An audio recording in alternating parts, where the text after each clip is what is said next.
જય Shri Krishna friends, welcome back to my channel. આજે હું બનાવવાની છું પાણીપુરી.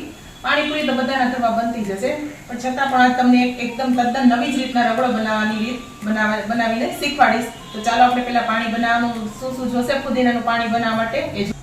ફુદીનાનું પાણી બનાવવા માટે પહેલા મેં એમાં લીધું છે લસણ લીધું છે, આદું લીધું છે, ફુદીનો અને કોથમીર. હવે આપણે બધું મિક્સ કરી જારમાં અને એને ચટણીની જેમ પીસી લેશું. બધી વસ્તુને ક્રશ કરી થોડી, અને હવે આપણે એમાં થોડું પાણી અને લીલા મરચાના કટકા નાખવાના છે. મેં 3 થી 4 મરચા લીધા છે. તમારા ઘરમાં જે તીખાશ ખાવી હોય એ પ્રમાણે તમે મરચા લઈ શકો છો. અને થોડું આપણે પાણી નાખી અને હવે આની પેસ્ટ બનાવી લેશું. આપણી પેસ્ટ બનીને રેડી છે ફુદીનાની.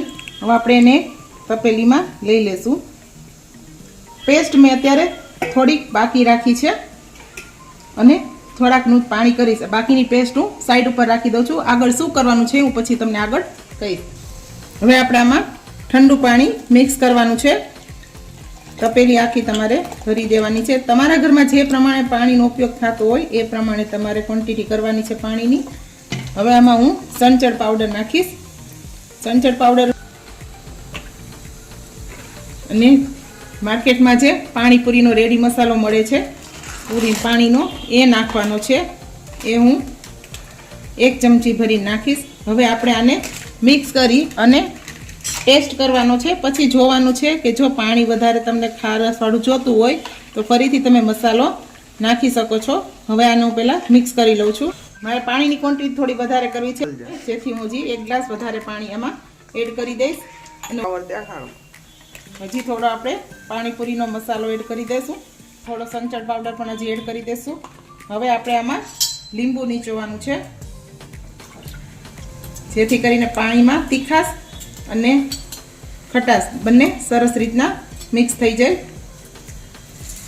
એકદમ આપણે જે બહાર ભૈયાજીની પાણીપુરી ખાવા જઈએ છીએ એકદમ તેવો જ ટેસ્ટ આપણને પાણીનો મળશે. હવે આપણું પાણીપુરીનું પાણી બનીને સરસ રીતના રેડી છે. હવે આપણે આ પાણીને ફ્રીજમાં મૂકી દેવાનું છે, જેથી કરીને આપણે જમવા બેસો ત્યાં સુધી પાણી એકદમ સરસ ઠંડુ રહે. હવે આપણે રગડા માટેનો સ્પેશિયલ મસાલો જે તમને મેં કીધેલો એ બનાવીશું. આ જે પેસ્ટ મેં અલગથી રાખેલી હતી એમાં હવે મેં કાંદા ઝીણા 3 કાંદા સુધારેલા છે અને 1 મરચું સુધારેલું છે. એ આપણે આની અંદર મિક્સ કરવાનું છે. અને 1 મીડિયમ સાઇઝનું બાફેલું બટેટું લીધું છે. એ આપણે આની અંદર ઝીણું એકદમ છૂંદીને નાખી દેવાનું છે. હવે ફરીથી આપણે આની પેસ્ટ બનાવવાની છે. આપણી પેસ્ટ બનીને રેડી છે. જો આ રીતની પેસ્ટ થશે. હવે આપણે રગડો વઘારવાની તૈયારી કરી દઈએ. મેં એમાં 2 ચમચા તેલ અગાઉ કઢાઈમાં મૂકી રાખ્યું છે. હવે આપણે એમાં તેલ ગરમ થઈ જાય એટલે થોડું જીરું નાખવાનું છે. પેલા જીરું એડ કરી દઈએ. હવે જે આપણે પેસ્ટ બનાવી છે એ પેસ્ટ આપણે નાખવાની છે. પેલા પેસ્ટ ડાયરેક્ટ વઘાર કરવાનો છે.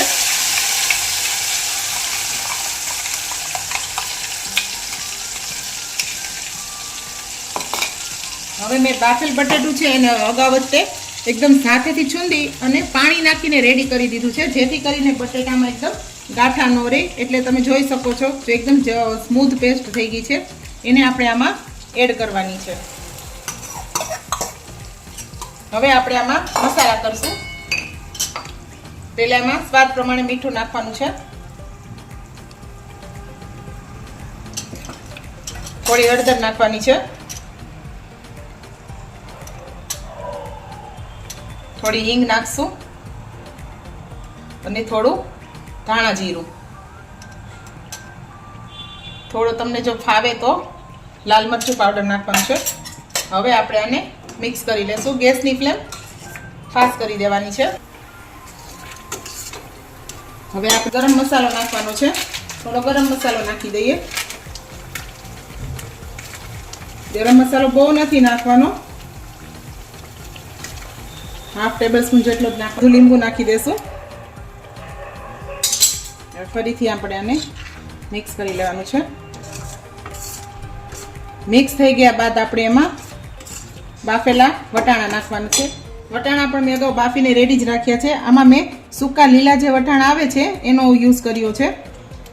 તમે લીલા વટાણા જે તે માર્કેટમાં મળે છે એનો પણ ઉપયોગ કરી શકો છો. વટાણાને એકદમ બાફી નાખવાના છે, અધકચરા નથી રાખવાના. હવે આપણે આમાં વટાણા નાખી દેશું. સરસ રીતના આને મિક્સ કરી અને ધીમા ગેસ પર આપણે એને 2 મિનિટ માટે ચડવા દેશું. ટેસ્ટ વધી છે એમાં આપણે થોડું પાણી મિક્સ કરી અને રગડામાં એડ કરી દઈએ. રગડો સરસ તમારો ઢીલો થઈ જશે એકદમ. રગડો તમને જેવો ફાવે તેવો તમે રાખી શકો છો. એકદમ ઘાટો ફાવે તો ઘાટો, અને જો પાણી નાખીને એકદમ ઢીલો ખવાતો હોય તો તમે એ પ્રમાણે કરી શકો છો.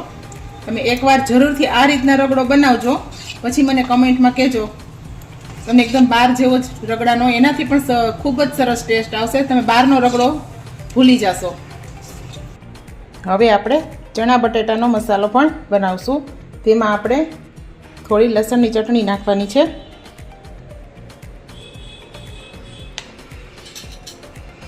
થોડું લાલ મરચું પાવડર, જે પ્રમાણે તમારા ઘરમાં તીખાશ ખવાતી હોય એ પ્રમાણે નાખવાનું છે.